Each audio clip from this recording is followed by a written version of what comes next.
মোরলা মাছের টক করব। এই 100-150 গ্রাম মতন মোরলা মাছ আছে। আর ফোড়নে দেবো 5 ফোড়ন, শুকনো লঙ্কা, আর হচ্ছে কি বাস ফোড়নে এটা দেবো। আর নুন, হলুদ, চিনি আর কাসুন্দি সর্ষে বাটা দেওয়া যায়, আমি একটু কাসুন্দি দিয়ে করছি, এটা টেস্ট হবে বেশি। আর তেঁতুল টক হওয়ার জন্য একটু তেঁতুল, পাকা তেঁতুল অল্প করে জলে গুলে ওটার মধ্যে দিয়ে দেবো। কড়কড়ে করবো না, বেশি ঠান্ডা লাগবে না, শক্ত শক্ত হয়ে যাবে মাছটা।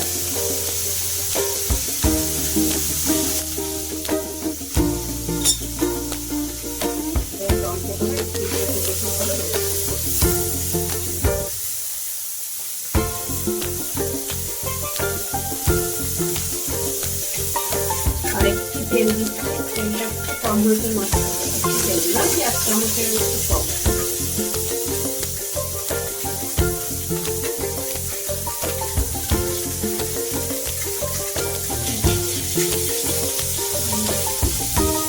মেরে দিয়ে তুলতে দেবো, 1 ফুটে হয়ে গেলে আর 1 ফুটে করে একটু নামিয়ে দেবো। বেশি কড়কড়ে ভাজবো না, কড়কড়ে ভাজলে মাছটা শক্ত হয়ে যাবে। শক্ত একটু নরম নরম থাকলে ভালো লাগবে খেতে।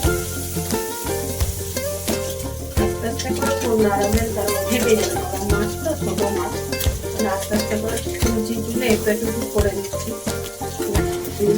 হয়ে গেছে, এবার তুলে দিচ্ছি। এবার তেল দিচ্ছি, 1 চামচের মতন তেল দিচ্ছি। এবার এখানে একটা শুকনো লঙ্কা, সর্ষের তেল দেবো, টক তো সর্ষের তেলটা দিলে ভালো হয়। এবার দেবো শুকনো লঙ্কা, 2টো গোটা শুকনো লঙ্কা, আর এখানে একটু 5 ফোড়ন। এবার দিয়ে একটু নাড়াচাড়া করবো, নাড়াচাড়া করে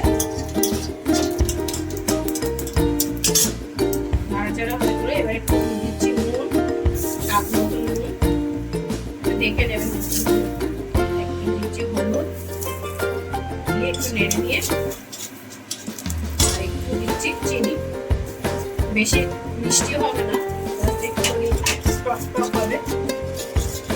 একটু জল দিয়ে দিচ্ছি, জল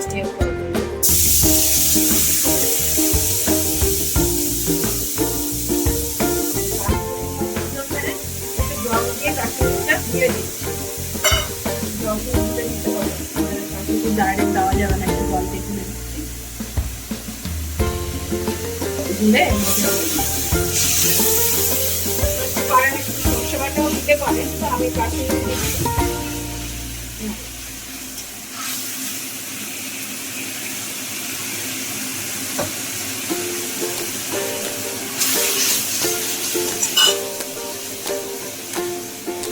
ফুটে গেলে বয়েল হয়ে গেছে ওর মধ্যে, এবার দিয়ে দেবো মাছটা।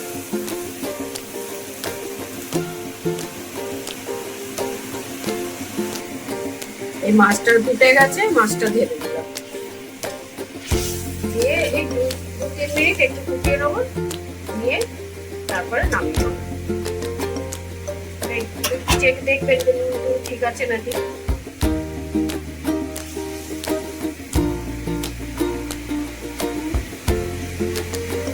এবারে দিচ্ছি তেঁতুল জল, লাস্টের দিকে দিচ্ছি, অল্প করে দেবেন, মানে বেশি এবারে টক টক লাগবে তো, বেশি মিষ্টি লাগবে। তেঁতুল জল দিয়ে দিলাম, দিয়ে এবারে ফুটিয়ে নামিয়ে।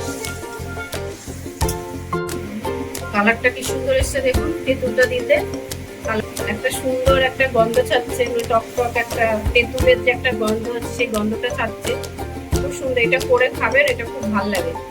2-3 মিনিট ফুটিয়ে নামিয়ে নেবেন, বেশি ফোটাতে হবে না, এটাতে আর কোনো কিছুই করেনি। এবারে নামিয়ে নেবো, হয়ে গেছে, নামিয়ে দিয়েছি। এবারে দেখুন কেমন লাগছে, কালারটা সুন্দর এসছে। আর একটু ঝোল ঝোল, টক তো একটু ঝোল ঝোল লাগবে, না পাতলা তো ঝোল যাবে না। এটা ভাত দিয়ে খেতে ভালো লাগবে টকটকে। আর আপনি এমনি বসে কেউ যদি খান, বসে এমনি নিয়ে শুধু মুখেও ভালো লাগবে। টক টক এখন ঠান্ডা পড়েছে, ঠান্ডার মধ্যে টক টক খেতে বেশি ভালো লাগবে। আপনি বসে বসে বাটির মধ্যে দিয়ে। ঠিক আছে, রাখলাম।